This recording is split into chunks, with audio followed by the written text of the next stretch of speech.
Welkom bij Schelde-Mondig. Mijn naam is Hendrien van Walbeek en deze keer hebben we het over Excelsior uit Cadzand.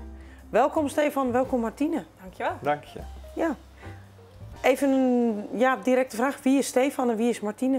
Ik weet niet wie... Martine, jij was eerst dames eerst, hè? Ja, ik ben Martine Kunst en ik ben al 6 jaar bestuurslid van de vereniging Excelsior, de muziekvereniging.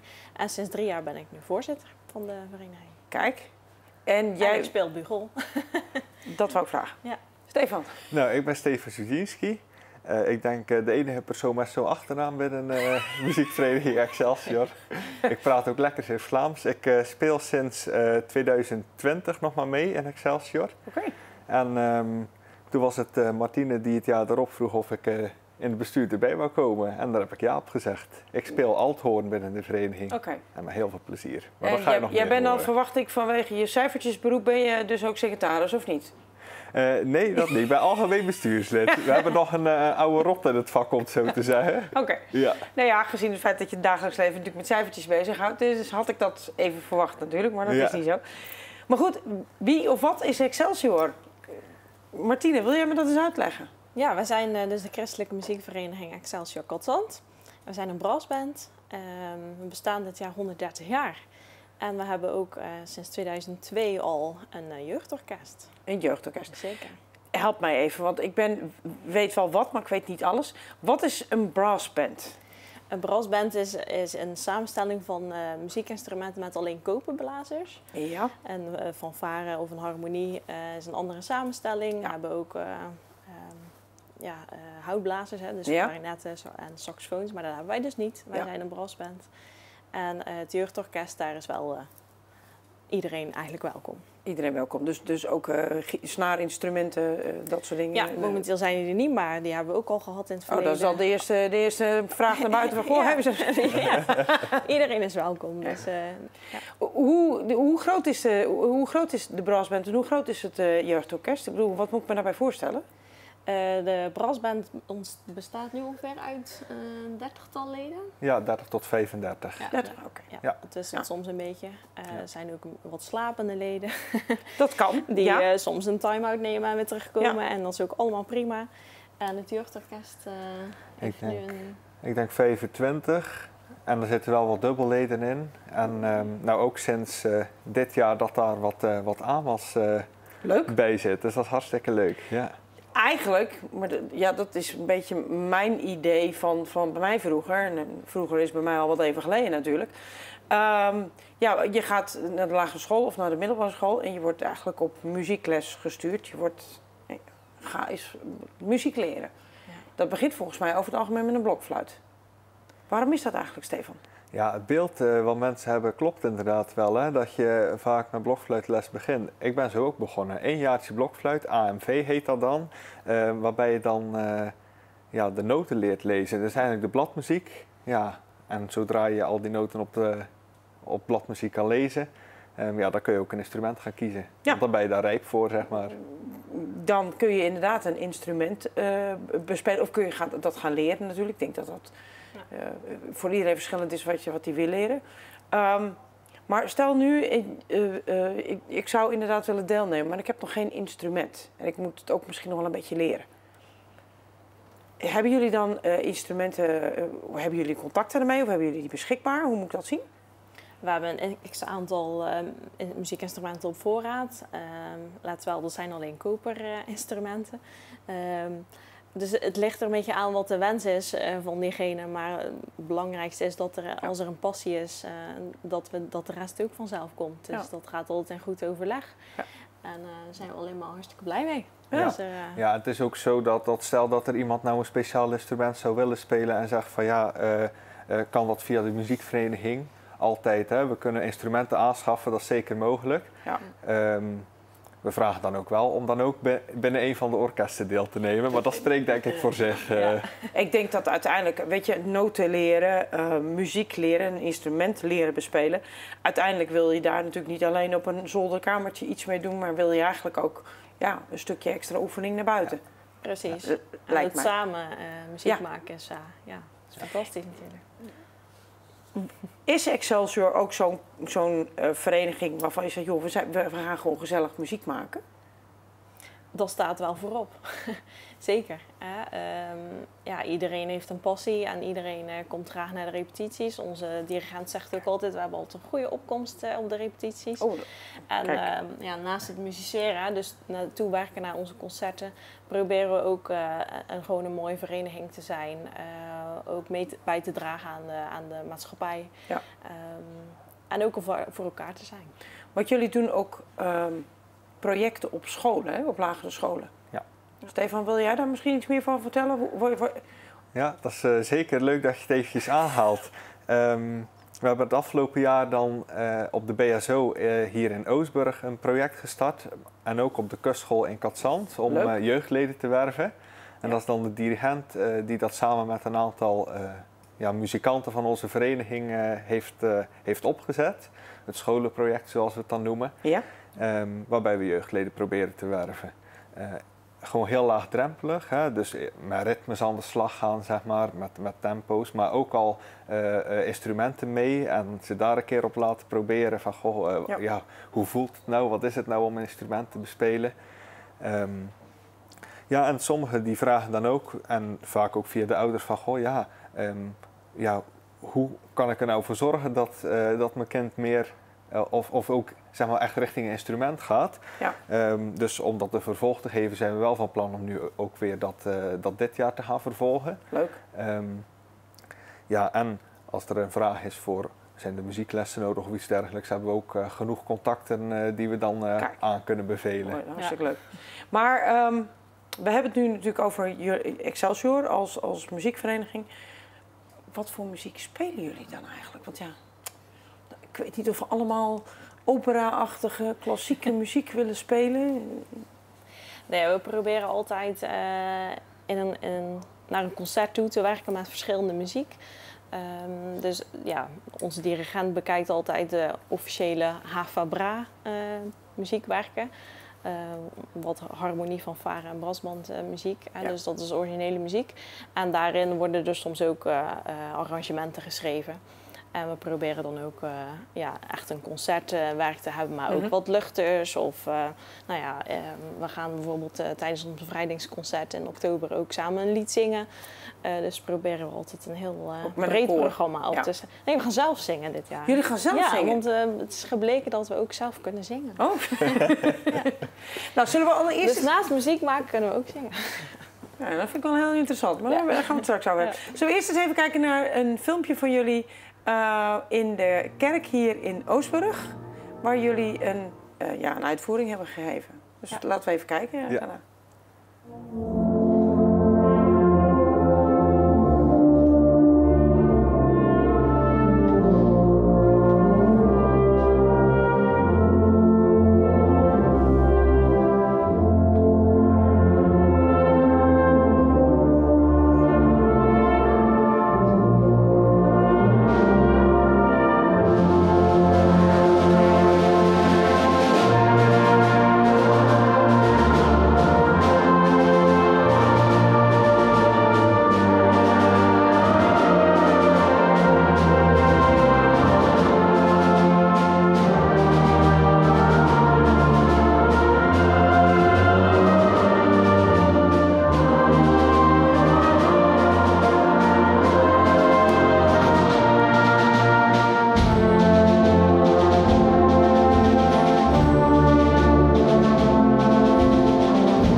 Nou, hier zijn jullie zelf aan het spelen, maar dat klinkt heel goed. Dat klinkt al fantastisch. Maar jullie hadden het net over, jullie gaan zelf zingen. Ja, nou ben ik wel nieuwsgierig geworden. Ja, dat is natuurlijk iets wat we erbij gaan doen, omdat ons dat wel leuk leek. We hebben afgelopen voorjaar een gezellige dag gehad, waar we ook een workshop samen hadden gedaan. Op een avond dan, omdat onze dirigent afwezig was. En zijn vrouw is sopraan, dus zij heeft ons een avondje gedirigeerd en ook nog een stukje soort zangles gegeven. Ja. Dus vanuit daar kwam eigenlijk ook het idee om dat dan eens te doen. Ja. Toch is even iets anders te doen. Een leuke aanvulling. Ja. Wat leuk, Ja. wat leuk. Jullie zeiden ook eigenlijk tegen mij, je hebt het over een dirigent, maar jullie hebben geen vaste dirigent op dit moment. Nou, Excelsior heeft een vaste dirigent, maar Eigenwijs, dus het jeugdorkest, op dit moment niet. Dus de dirigent van Excelsior, de brassband, die dirigeert nu tijdelijk ook Eigenwijs, maar we zijn heel hard op zoek naar een nieuwe dirigent voor Eigenwijs. Oké. Ja. Dat is, een dirigent vind je niet zomaar volgens mij. Het is niet zo heel eenvoudig inderdaad om iemand te vinden. En ook omdat het op vrijdagavond is. Het is maar een uurtje. Dus ja, het is niet zo aantrekkelijk om dan voor een uurtje te komen. Dus we proberen er ook iets aantrekkelijkers van te maken. Ja, snap ik. Dus ja, maar we zijn heel blij dat onze dirigent nu van Excelsior wil waarnemen. Dus, dat is fantastisch, maar misschien net even iets te veel voor langere termijn. Dus is het zeer gewenst dat er toch nog een nieuwe dirigente, man, vrouw, neem ik aan. Ja, allemaal. Daarvoor hopelijk aankomt waaien bij jullie. Ja. Want ik weet inderdaad dat dirigenten niet voor het oprapen liggen op straat. Jullie treden ook op. We hebben net een optreden in de kerk gezien. Wat zijn er nog meer voor optredens die er op het programma staan? Zijn die er? Absoluut. Ja. Het eerste volgende optreden is op 5 juli aanstaande, dus dat is al zeer binnenkort. Ja. En dat is in Katzandbad op het Duinplein. Gewoon buiten dus? Gewoon buiten, ja. Oh. Ja, we hebben dat vorig jaar ook gedaan en toen was het prachtig weer. Ze gaven onweer af, maar daar kwam weinig van terecht. Dus we hadden een geweldige dag toen. Dus we hopen op weer mooi weer. Maar... We gaan nu allemaal nog even op de trommels rammelen en zonnedansen doen om ervoor te zorgen dat het weer zo prachtig weer is natuurlijk. Want de laatste weken zijn natuurlijk niet echt een goede boodschap geweest, zeg maar. Jullie hebben het project op school gedaan. Jullie gaan in Katzand optreden. Gaan jullie ook nog in het Lendeltheater optreden? Want we zitten hier natuurlijk in het Lendeltheater. Dit jaar hebben we ervoor gekozen om het niet te doen. En dat is eigenlijk, we hebben het altijd gedaan, zeker. Ja. En we gaan het zeker nog doen ook waarschijnlijk. Maar dit jaar hebben we ervoor gekozen om eind dit jaar, dus 26 oktober, een bevrijdingsconcert te geven in de Sint-Eligiuskerk in Oostburg. Ja. En om daar naartoe te werken hebben we in het voorjaar besloten om wat rustiger aan te doen, om te focussen. 2 verschillende uitvoeringen daarvoor voorbereiden, dat is precies, denk ik dat wat werd lastig. Een beetje veel. We hebben wel eind mei meegewerkt aan de huiskamerconcerten in Katzand. Ah, ja. Dat hebben we afgesloten in de kerk in Katzand. Ja. Dus dat was ook nog een mooie optreden. En we zijn dit voorjaar ook in Ieper geweest, bij de Menopoort hebben we meegewerkt aan de herdenking die elke avond daar om 8 uur gehouden wordt. Dat is leuk. Dus ons jaar staat een beetje in teken van de bevrijding, de 80-jarige bevrijding dit jaar. 80-jarige bevrijding. Ja. Maar je had het net over Ieper. Ja. En daar hebben jullie ook nog een klein filmpje van meegenomen. Zeker. Ja. Daar gaan we dan ook nog even naar kijken. Ja.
is ook weer heel anders in mijn beleving. Maar goed, dat is dan mijn beleving in het geheel, zeg maar. Als je natuurlijk buiten staat, dan dat je in bijvoorbeeld een kerk of in een zaal staat.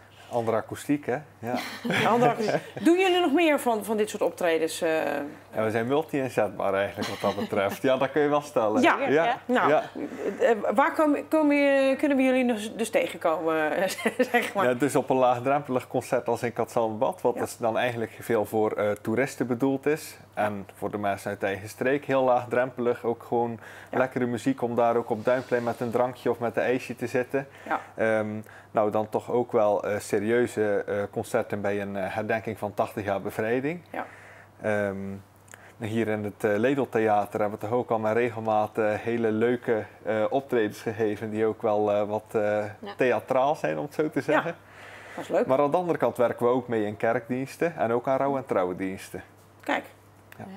En volgens mij komt er binnenkort een trouwdienst aan van jou.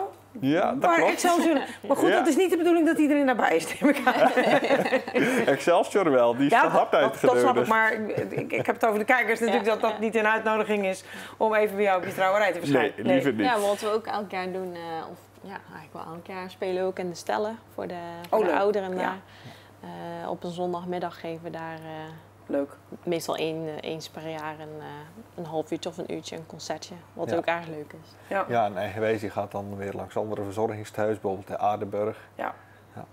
Eigenwijs heeft laatst nog ook op een camping een klein concertje gegeven. Oh, wat leuk. Ook gewoon voor in de toeristen. Dus we proberen van alles te doen. Leuk. Ja. Worden jullie daar ook gewoon voor uitgenodigd om dat te doen? Hoe moet ik dat zien? Ik bedoel, als ik een evenementje zou hebben waarvan ik zeg, goh, kom eens optreden, dan de datum moet passen, dat snap ik, maar dan zou dat kunnen. Dat kan, ja. In het bestuur wordt dat besproken en we kijken of dat dan in ons jaar past. Het moet ook niet te druk worden natuurlijk, maar er moet natuurlijk ook geoefend worden. Heel veel leuke plannen, maar het is niet allemaal altijd uitvoerbaar. Nee, dat snap ik. Dat snap ik inderdaad. Dat is ook niet erg natuurlijk. Jullie zijn natuurlijk niet, in mijn beleving ook niet zomaar een orkest. Jullie hebben ook gewoon, ik krijg wel het gevoel dat jullie een heel hecht en gezellige muziekvereniging zijn, zeg maar. Ja. Maar jullie zijn natuurlijk ook een vereniging, Stichting CQ Vereniging. En het geld komt natuurlijk ook niet binnenrollen, denk ik. Nee. Komt niet aan. Nee, wat doen jullie daarvoor? Voor de kijkers om daar dus een aandacht aan te besteden. Van, joh, luister, wat moet je daar allemaal? Moet je een aantal acties daarvoor doen? Ja, nou, we zijn enerzijds krijgen we een stukje subsidie vanuit de gemeente. Nou, iedereen weet ook hoe de nieuwe het regeerakkoord eruit ziet. Dus of we daarop moeten blijven hopen, dat is maar de vraag. Ja. Maar aan de andere kant blijven we ook nooit op ons stoel zitten wat dat betreft. Dus we zoeken altijd ook mogelijkheden om onze inkomstenbronnen te verhogen. Ja. Dus enerzijds gebeurt het dan met de concerten die we geven. We zoeken stevast ook sponsors, vaste donateurs zijn ook van harte welkom. Ja. Aan de andere kant hebben we ook onze wafelacties, dus wafelbakacties. En dat is op de rommelmarkten hier in West-Vlaanderen in de zomer. Ja. En daar sta ik zelfs ook al best goed op bekend, heb ik begrepen. Het zijn goede wafels. Oh. Ja, dus ook dit jaar staan we dan bijvoorbeeld in Katzand, Zuid-Zande en in Retragement op de rommelmarkten wafels te bakken. Ja, leuk. Ja. En hebben jullie ook nog zoiets als mensen die donateur kunnen worden van Excelsior? Ja, absoluut. Geen idee of dat ook bij jullie zo werkt? Maar... Ja, we hebben ook zeker een aantal donateurs die we ook jaarlijks bedanken en uitnodigen voor de concerten. Wat leuk, ja, hartstikke leuk. En dat is dus ook vrijblijvend qua bedrag wat mensen willen geven. Ja. Hoor. Het is niet dat we daar helemaal op vastpinnen of zo. Nee, dat het niet de verplichting is om jaarlijks het een en ander te doen. Nee, maar dat zal ook van de persoon afhangen, denk ik. Wat iemand kan missen natuurlijk, dus dat is ook niet zo erg. Zoeken jullie nog leden? Altijd. Hoe meer zielen, hoe meer vreugd. Ja. Nee, we zijn altijd heel blij als er natuurlijk nieuwe leden zich aanmelden. Ja. Afgelopen jaar is dat ook wel spontaan gebeurd. Dus daar zijn we heel blij mee. Ja. Op het moment zijn we altijd nog zoekende naar een Escornet en nog een Euphonium. Kunnen we ook nog wel gebruiken. Ja. Ja. Misschien moet je even uitleggen voor de kijkers wat dat is. Want ik ben inmiddels geen evenemeerd. Nou ja, een euphonium is een zwaarder koperinstrument en een escornet is tegenovergestelde. Dat is een heel hoog, Een heel hoog. klein instrument. En bij een escornet moet ik dan denken aan een soort van tuba-formaat? Nee, een escornet is juist een kleine dat is cornet, maar de S-variant Juist. die altijd in een brassband Oké. eigenlijk ook bij hoort. Maar het is niet eenvoudig om te spelen, dus... Nee, maar dat is Nou, zo. de euphonium, die lijkt op een tuba. Dat is eigenlijk Ja. een kleine Kijk, tuba, om het zo dan te heb ik een zeggen. visueel beeld erbij. Precies. Als ik naar een orkest kijk, kan ik dat ook niet allemaal benoemen natuurlijk. Want zover gaat mijn kennis niet, dus ook niet erg hoor. 5 juli staan jullie op Duinplein in Cazant. Ja. Staan er verder nog concerten, behalve het concert in het najaar? 80 jaar bevrijdingsconcert. Dit jaar niet, nee.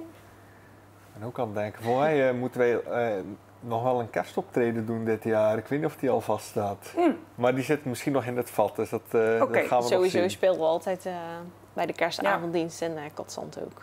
Ja, die staat 24 op het december. programma. Kijk, Ja. Ja. kijk, dat is sowieso al een eikpunt in het jaar, zeg maar, die altijd terugkomt. Ja, maar dat natuurlijk is bij een mensen. medewerking eigenlijk aan de dienst. Ja. Dus dat is niet zozeer vanuit ons. En jullie bestaan 130 jaar dit jaar. Ja. 125-jarig bestaan hebben jullie natuurlijk 5 jaar geleden al gevierd. Ja. En we Prachtig gaan mooi toch boek ook van. nog wel wat vieren, want in november gaan we nog een weekend weg met de vereniging. Oh, wat Dus, leuk. ja. Nog niet helemaal bekend hoe lang Dat is de verrassing. en waar en hoe of wat, maar dat zit wel in de pijpleiding. Dus daar Ja. gaan we een gezellig Ja. weekend van maken. Ja. Dat is het leuke van Excelsior. Als we Ja. iets te vieren hebben, doen we het ook met z'n allen, zeg maar. Ja. Dus, Ja. dat kan iets kleins zijn. Ja. Gewoon als er een lid is jarig geweest, dan op de repetitie is er wel lekkers Leuk. te eten. Maar ook bij wat grotere dingen. We vieren Ja. het ook. Ik heb altijd piano willen leren spelen, maar misschien dat ik daar nu toch eens op deze manier actie op moet gaan ondernemen. Ik zeg niet dat ik een volwaardige bijdrage op dit moment kan leveren, maar... Altijd welkom. Jullie zoeken nieuwe leden, jullie zoeken een dirigent, dat Ja. woord zocht ik. En voor de rest gewoon heel veel leuke dingen. Absoluut. Absoluut, Ja. zeker weten. Ik wil jullie hartelijk bedanken dat jullie hier in de studio Excelsior hebben toegelicht. Ik vind het ontzettend leuk. Graag gedaan. Ik hoop dat de kijkers dat ook leuk vinden. En ik dank jullie wel voor jullie aandacht en graag tot een andere keer.